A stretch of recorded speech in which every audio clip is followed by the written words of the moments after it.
સુરતના ડુમસ વિસ્તારમાં સરકારી જમીન ખોટી રીતે ખાનગી વ્યક્તિઓના નામે ચડાવી 2000 કરોડનું જમીન કૌભાંડ આચરવા મામલે આઈએએસ અધિકારીને સસ્પેન્ડ કરવામાં આવ્યા છે। સુરત કલેક્ટરની ફરજ દરમિયાન સરકારી જમીન વેચી મહેસૂલ વિભાગને નુકસાન પહોંચાડવા મામલે રાજ્ય સરકાર દ્વારા વલસાડના કલેક્ટર આયુષ ઓકને સસ્પેન્ડ કરાયા છે। લાંબા સમયથી આ જમીન કૌભાંડ મામલે ઝીણવટભરી તપાસ ચાલી રહી હતી। જો કે તપાસના અંતે કલેક્ટર કક્ષાના અધિકારીને સસ્પેન્ડ કરાતા સન્નાટો વ્યાપી ગયો છે। ઉલ્લેખનીય છે કે આયુષ ઓક હાલ વલસાડના કલેક્ટર તરીકે ફરજ બજાવી રહ્યા હતા। જમીન કૌભાંડને લઈને કલેક્ટર આયુષ ઓકને સસ્પેન્ડ કરી દેવામાં આવ્યા છે। ત્યારે જે દર્શન નાયક દ્વારા ફરિયાદ કરવામાં આવી છે, ત્યારે આપણી જોડે દર્શનભાઈ નાયક ઉપસ્થિત છે, એમની જોડે વાત કરીશું। દર્શનભાઈ, કઈ રીતનું જમીનનું કૌભાંડ હતું, સમગ્ર પ્રકરણ શું હતું? સુરતની મધ્યમાં ડુમસ ખાતે 311/3ની સરકારી સીડ પડતર તરીકેની 2,70,000 ચોરસ મીટર જેટલી સરકારી જગ્યા આવેલી હતી। ઘણા વર્ષોથી આ જગ્યાની બાબતમાં 22 જેટલા અરજદારોએ વારંવાર કલેક્ટર ઓફિસમાં રજૂઆત કરીને લેખિત માંગણી કરી હતી કે ગણોટિયાના નામ તરીકે એમનું નામ દાખલ કરવામાં આવે। એ અનુસંધાનમાં 10/6/2015ના તે સમયના કલેક્ટરશ્રીએ એ અરજીને ખારિજ કરીને સરકારી સીડ પડતર તરીકેની આ જમીન છે એવો હુકમ કરવામાં આવ્યો હતો।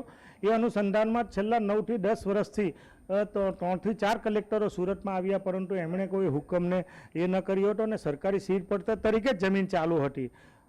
હાલના જે સસ્પેન્ડેડ કલેક્ટર છે એમણે 30મી તારીખે બદલીનો એમનો હુકમ આવ્યો હતો અને એક દિવસ પહેલાં 29/1/2024ના રોજ એમણે વાડી તરીકે સુઓ મોટો દાખલ કરીને પ્રતિવાદીના ફેવરમાં ગણોટિયાનું નામ દાખલ કર્યું હતું અને સરકારી હિતનું જે એમણે રક્ષણ કરવું જોઈએ, સરકારી નીતિ નિયમનું પાલન કરવું જોઈએ, સરકાર અને લોકોના હિતમાં એમની કામગીરીને બદલે પોતે વાડી તરીકે પ્રતિવાદીના હુકમ કરીને સરકારી તિજોરીને મોટું નુકસાન પહોંચાડવાનું કામ કર્યું હતું। આ અનુસંધાનમાં જાહેર હિત સરકારી જમીન હતી, એટલા માટે અમો દ્વારા અને માન્ય તુષારભાઈ ચૌધરી દ્વારા માન્ય મુખ્યમંત્રી શ્રી, પ્રધાનમંત્રી, તકેદારી આયોગ, જીઆઈડી વિભાગને ફરિયાદ કરીને વિનંતી કરી હતી કે તાત્કાલિક અસરથી આ કલેક્ટરને સસ્પેન્ડ કરવામાં આવે, લેન્ડ ગ્રેબિંગ દાખલ કરવામાં આવે અને એની સામે જે સીટના દ્વારા સમગ્ર પ્રકરણની તપાસ કરવામાં આવે। કોંગ્રેસ નેતા દર્શન નાયક જેમને જણાવ્યું છે કે જે રીતના 2000 કરોડની જમીનનો કૌભાંડ સામે આવ્યું હતું, કલેક્ટર આયુષ ઓકને સસ્પેન્ડ કરી દેવામાં આવ્યા છે અને લોકો જે સંકળાયેલ હોય તે લોકોની સામે પણ તપાસ થવી જોઈએ અને